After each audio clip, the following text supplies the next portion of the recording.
مخکې موږ داسې بحثونه کړي دي چې یو وخت د کندهار د لمنې څخه د پښتو حرکتونه راپورته شوي دي چې پښتو ژبه د پښتو ادب د پښتو تاریخ لپاره حرکتونه شوي دي.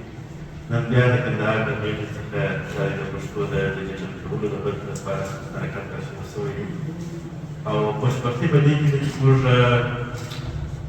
ځوانان نارینه او ښځینه لاسونه چې ورکړي دي د پښتو لپاره دومره کار کړی دی چې نن پښتو په کامن وایس پروسه کې په ټولو ژبو کې د نړۍ په ټولو ژبو کې اول مقام لري. په کامن وایس د موزیلا کامن وایس یو غیر انتفاعي انجو ده، یو غیر انتفاعي بنسټ دی چې دوی پر ډیلاسیټ باندې د ژبو پر ډیلاسیټ باندې پیسې نه اخلي او سره پیسې هم نه ورکوي. نو د هرې ژبې ویونکي باید په داوطلبانه شکل سره په هغې کې کار وکړي. کله چې په 2018 کال کې دا پروسه راشروع شوله، په هغه وخت کې پښتانه ورته متوجه نه شول. په دې پروسه کې یو ازادۍ پښتون ښاغلی احمد ولي اڅکزی و چې په جرمني کې اوس اوسېږي چې دې پروسې ته متوجه شو او دې مسلې ارزښت ته متوجه شو. اڅکزي صاحب پر سوشل میډیا باندې ځینې پوسټونه وکړل، هغو ملګرو سره چې تماس شو هغو ته یې وویل چې پښتو ژبه باید د نړۍ په لومړیو ژبو کې راوستل شي او په دې کار ورواچول شي. خو دا چې ډېر سخت سره خلاص نه شو، ډېر کار ونه شو. بالاخره په 2023 کال کې او بالاخره په 24 کال کې د دې برخې لپاره بیا څه کار وشو، بیا هم سره نه. خو په ځانګړي ډول په 2025 کال کې دا مسله په یو عمومي کمپاین باندې بدله شوه چې په دې برخه کې د پکتیا پوهنتون پخوانی استاد ښاغلی جهانګار جهاني ځانګړی رول اختیار کړی. ښاغلی جهاني د پروسه ډېره ښه مدیریت کړله، مدیریت یې کړله او د نړۍ په سطحه باندې یې منابع پیدا کړلې، د خلکو څخه پیسې راټولې کړلې او دا پروسه تر دې حده پورې ورسوله چې هغه وخت چې د کار شروع کړي په پښتو ژبه کې ټوله 200 ساعته کار نه وشو. پښتو یوه د هغو ژبو څخه وه چې ډېره شاته وه. ولې د جهاني صاحب د ملګرو او بالاخره په دا ټوله پروسه کې چې چا کار وکړي، د دې په وسیله باندې پښتو ژبه دومره قوي شوله چې اوس د پښتو ژبې ټول ساعتونه 5400 ساعته دي او حال دا چې د انګلیسي ژبې ساعتونه چې دي 3800 ساعته دي. موږ ته د انګلیسي ژبې څه کم 2000 ساعته اوس موږ. نو پښتو اوس یوازینۍ هغه ژبه شوله چې د کامن وایس په ډیټاسیټ کې تر ټولو ډېر ثبت شوي وایسونه لري او بالاخره یوه غني ژبه شوه.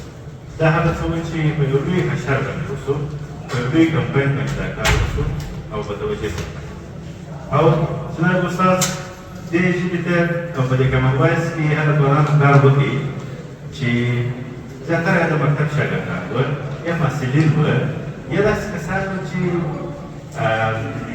ډېر عادي کسان وو. مثلا یو مثال یې موږ داسې لرو د اخلاقي صاحب راغلی روح الله اخلاقي. روح الله اخلاقي یو د هغه کسان دی چې بزګري کوي، په خپل کښت کې بزګر دی، لیکن تر 10,000 تر 40,000 پورې ډېر کار کړی دی. د اخلاقي صاحب قضیه که موږ تاسې وګورو، اخلاقي صاحب نن ما ته کیسه وکړله چې کله به په بزګري باندې اخته وم، د بزګري پر اخلاق سره د تلیفون ته کښېناستلم کار مې شروع کړ. په داسې په ولسوالۍ کې هم اکثره په تلیفون هم کار مې کوي. نو په دې حالت کې خلکو کار وکړو. دا په یو سپېڅلي احساس باندې. بله مسله موږ تاسې ویلی شو چې د سلطنه نصرت په نامه یو ځوان دی، د مکتب شاګرد دی.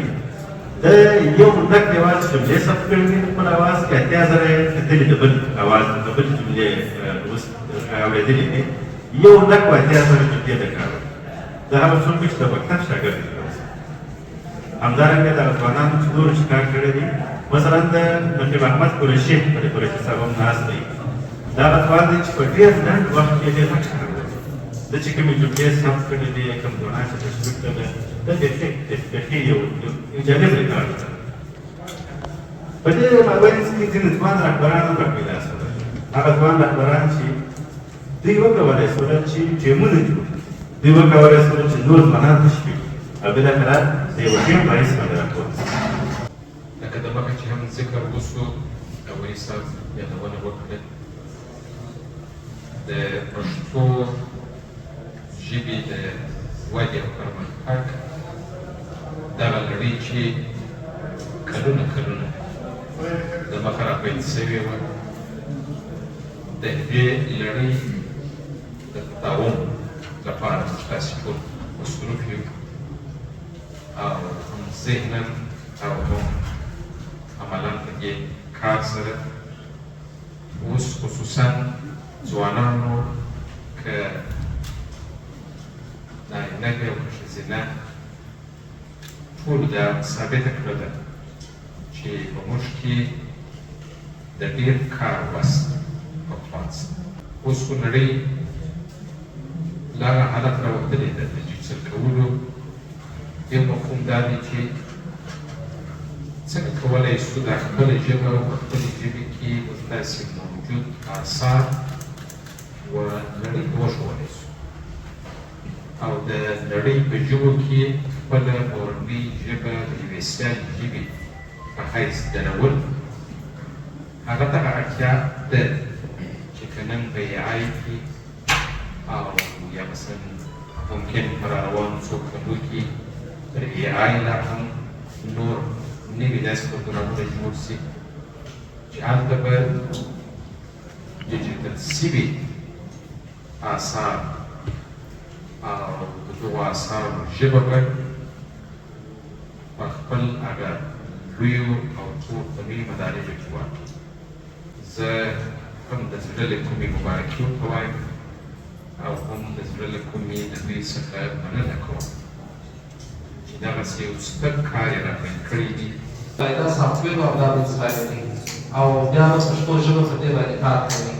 احمد ولي اڅکزي په دې کله چې په هغه ولاړې او د دې لپاره چې پښتو ژبه په دې برخه کې یوازې نه چې سافټویر على سیټاپ د کمپیوټرانو لپاره بلکې اپلیکیشن یې هم جوړ کړي. دا اوس هم تاسو کولی شئ د قاموسونو د احکام قاموسونه په نامه باندې اپلیکیشن په خپل موبایل کې ولرئ او بلا ډېر هغسې قاموسونه د سیندونه د سره ورکړي په یوه کوچني اپلیکیشن کې د دې لپاره یې کار کوي. نو حقداره دی چې باید یاد شي کور یې آباد دا چې نسته په بهر کې دی د پښتو ژبې لپاره یې خاص کار کړی دی یادونه مو ضرور وبلله. په دوهم کلام کې انجینر صاحب عبدالباري نوراني هغه څوک دی چې د پښتو د ډیجیټل په برخه کې له 2014 څخه کار شروع شي تر 2021 پورې یوه برخه کار وکړي. له 2021 یې تر اوسه پورې په بله برخه کار کړی دی. زه یم چې راغلی دی چې زه نه وینم چې چېرې به ناست دی. انجینر صاحب چې نه دی راغلی د ده کار د ستاینې وړ دی. یعنې انجینر عبدالباري نوراني د ګوګل ټرانسلیټ په برخه کې که ستاسو یاد وي ګوګل ټرانسلیټر لا جوړ شوی نو د دې لپاره چې باید ژبه هلته سوچه شي خلاصه شي او تر ټولو فلټرو ووځي. انجینر صاحب عبدالباري نوراني په کندهار کې په یو زاړه او کوچني دوکان کې د کمپیوټر په شان ته ناست و او هره ورځ یې هغسې ارقام تاسې وګورئ 1,40,000 جملې یعنې هغه د ده کار و چې د ګوګل ټرانسلیټ په یې وایسته او د دغه کندهار څخه دغه کار وکړي. نو دغسې اشخاصو یادونه ضرور ده.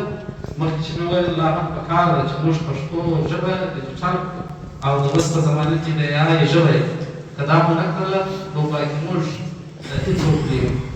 د دغه کسانو یادونه مهمه وه. ډېره مننه د دوی څخه کشکېدلې وای.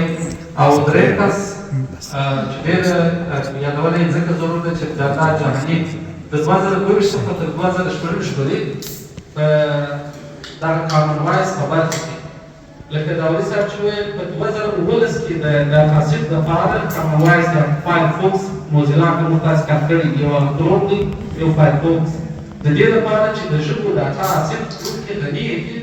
نو د 2019 احمد ولي اڅکزي په دې باندې وار یادونې یې کولې پوسټونه یې کولې لیکنې یې کولې ډېر څوک متوجه نه وه.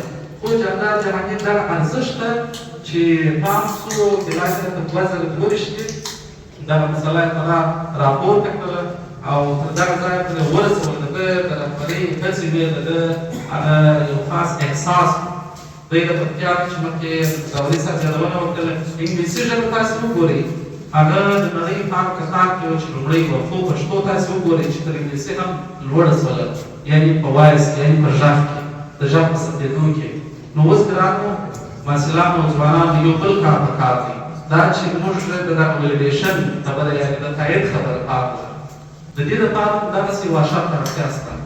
اشرونه پخوا یوازې پر ګل باندې کېدل، خو اوس نو نوې زمانه دا ده چې موږ د اې آی په برخه کې کار وکړو، او دا پکار ده چې موږ تاسې دغه سمارټ فونونه په لاس کې کله چې وخت ولرو د دې پر ځای چې ګیم وکړو، راځئ خپلې ژبې ته خپلې لهجې ته او خپل دغه لیکدود چې دلته کارېږي دا کار به وکړو. نو زه په دې باور لرم چې بیا به موږ تاسې ورک کړي. دا هغه درې اشخاص وو چې خاص د پښتو په برخه کې د ډیجیټل په برخه کې کار کوي. د دوی ټولو ډېره مننه. موږ په دې برخه کې یو درې ستاینلیکه اماده کړي دي. زه په ډېر درنښت بلنه ورکوم استاد څېړنوال شیرشاه رشاد ته چې راشي په خپل لاس دغه ستاینلیک جدوي نسته د جاندار جهاني ستاینلیک استاد فرمان داوري ته ورکړي تر څو د ده اغیاز هم تازه شي او دغه ستاینلیک داوري صاحب ښه دی چې تاسو ته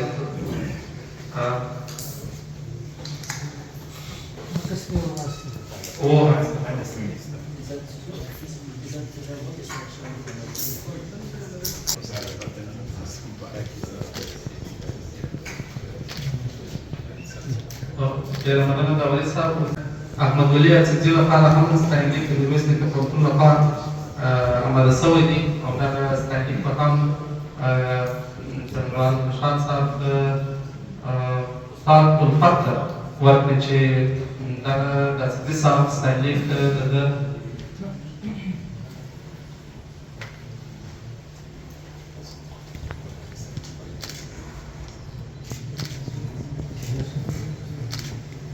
نوراني صاحب چې نه دی راغلی، د نوراني صاحب ستاینلیک به خپله ما ته زه ځینې تصدیق کوم.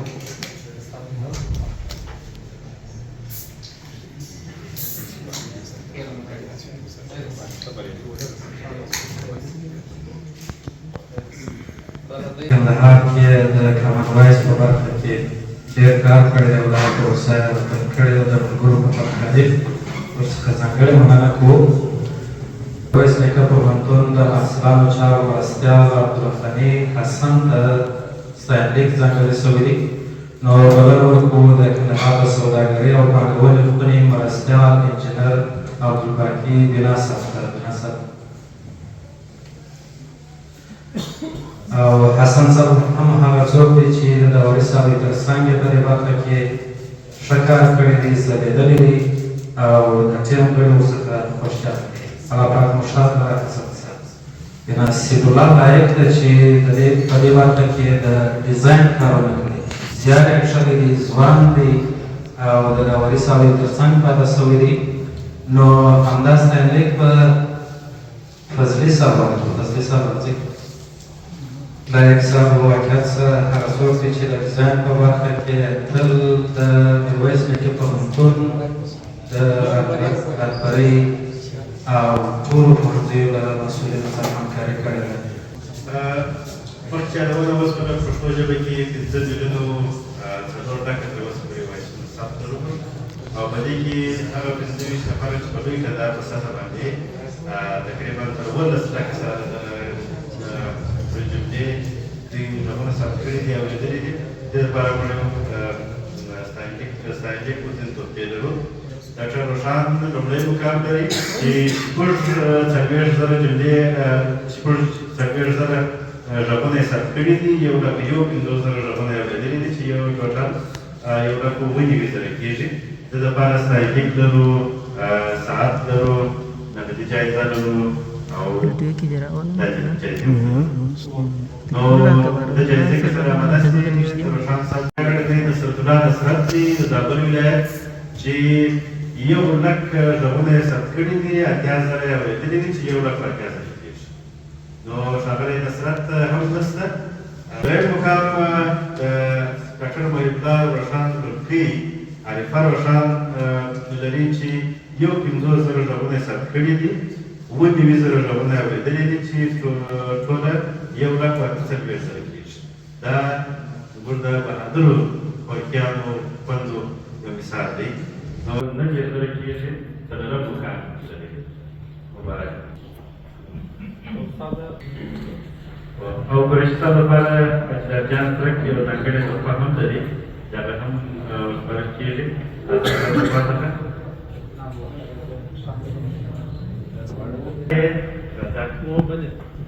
ډاکټر محب الله روښان هغه څوک دی چې د لوی کندهار په سطحه باندې لومړی مقام لري او د شپږ څلوېښت زره ثبت شوي غږونه دی لري او 1,50,000 هغه اورېدلي غږونه دی چې تایید کړي دي ټول 1,90,000 غږونه کېږي نو ډاکټر صاحب روښان ستا پښتانه ستا پر وړي ټول جوړان ډېره مننه یوازې روښان صاحب د لوی کندهار په سطحه باندې اول مقام او ډوډۍ درېیم مقام نو موږ ویاړو نو